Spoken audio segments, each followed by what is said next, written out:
So I want to share what I've been going through because, well, it relates to OCD. And ultimately, OCD does not define who I am. It's an aspect of who I am. A ever receding aspect. I do continue to get more and more freedom, but an aspect nonetheless. But it interacts with other things that are going on in my life. And it's been very interesting to see over the last month or so how OCD has responded to things that have happened in my life. Let me stop being vague. So, I have a show called The Mushroom Cure about treating my, at that time, extremely debilitating OCD with mushrooms. And we were filming the show in Boston, April 10th to 11th. And this was a pretty big production. Michael Pollan is executive producing the film along with Hamilton Morris. There's a lot of people involved, a lot of expectations, and there was a tremendous amount to do to prepare for these shows creatively, as well as marketing. A lot of the marketing fell to me. And I was extremely, extremely busy, and there was virtually no room for OCD. And I've noticed this before.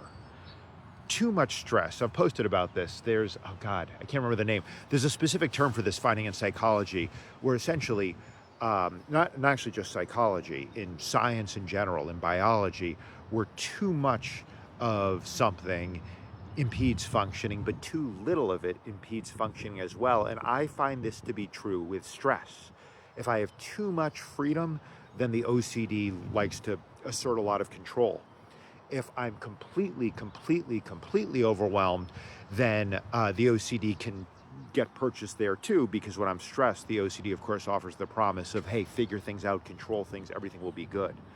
But there's a sweet spot, and it's a pretty broad sweet spot, I would say, where I have a lot going on, maybe a little bit too much going on, but it's manageable, and I do really well in that sweet spot. And I do particularly well when the overwhelm is related to things I care about. So I had day jobs for many, many years that I didn't care about, and when I was stressed with those, that wasn't the same. But now when I'm stressed because I'm working on something that's important to me, that helps focus me. And so, but having said that, there was a huge amount to do. And at the same time that I'm dealing with all this marketing stuff, I am also, even though I've been doing the Mushroom Cure for 15 years, I'm suddenly discovering new creative possibilities, new ways to perform the show, new lines for the show. And this is very exciting. This is thrilling, though it also creates some stress because it's like, shit, I'm filming this thing, but I'm also finding these new possibilities that might not have come to full fruition by the time we film. So the net effect of all of this was feeling very overwhelmed, but no OCD, and actually quite happy. Every minute accounted for, knowing I can't get everything I need to get done, but there was actual joy in it. And the shows went well. The shows went very well. We're actually going to be doing more filming in September because we discovered so many possibilities for this film that we hadn't anticipated, which is a little frustrating that the film won't be out as soon as I hope, but ultimately very exciting that I get to play in this new form in film. So the shows went very well.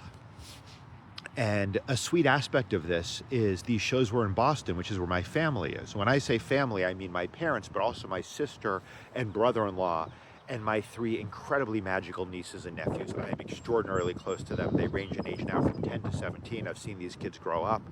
They came to the show, not the youngest, but the two older ones did.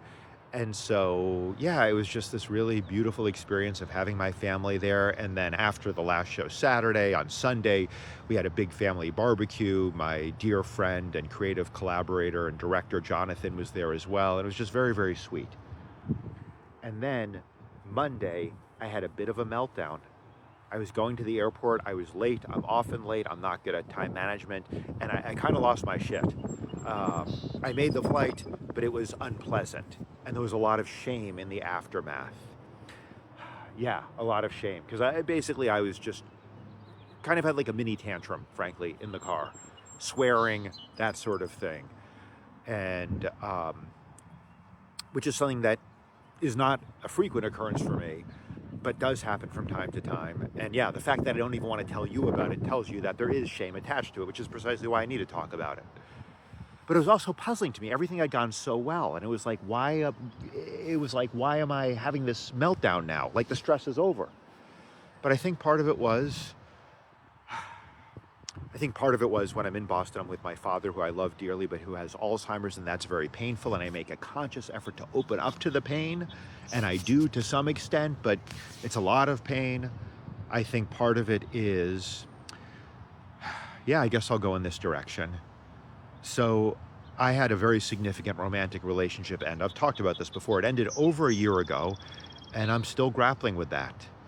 And it's sort of that same effect where I find, like, if I'm really struggling emotionally, I tend to think about her more and miss her more as a sort of source of comfort, using my thoughts to comfort me, which I know is ultimately not healthy. It's not a direction I want to go into. I don't want to take refuge in these comforting thoughts of this person who is no longer in my life. I want to accept that reality and move on. But I also notice that when things are going really well, I tend to think of her more. And I don't know if that's because, oh, I want to celebrate with her, or, well, to get into even more detail, one of the sources of stress in this relationship was her concerns about my career and financial stability, which is reasonable. Ultimately we had talked about having a family together. And as an artist, I don't always have the most stable income. In fact, I would say I generally don't. So maybe part of it was, hey, I'm really knocking out of the park now. Maybe this is a possibility, this relationship. But I know that I have to mourn this relationship fully. I have to let it go. I mean, it's not impossible that there's a future with this person, but holding on to that possibility itself makes that future less likely. And also the reality is we tried, it didn't work. Any possibility for the future is slim at best. And I do want to fall in love again. I want to open my heart. I want to have a family ultimately. So I don't want to hold out for something that didn't work the first time. And the best way to be open to new things, of course, is to let this thing go. So let me just dismiss this call. So yeah, and I think maybe that was, so there's that source of grief too. And I think kind of what happened was, with all the busyness with these shows, I wasn't really feeling the grief around this stuff.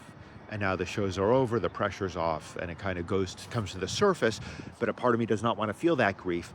And acting out, getting really angry because I'm running late for a flight, that anger to me is always a way to avoid grief, always a way to avoid loss or fear.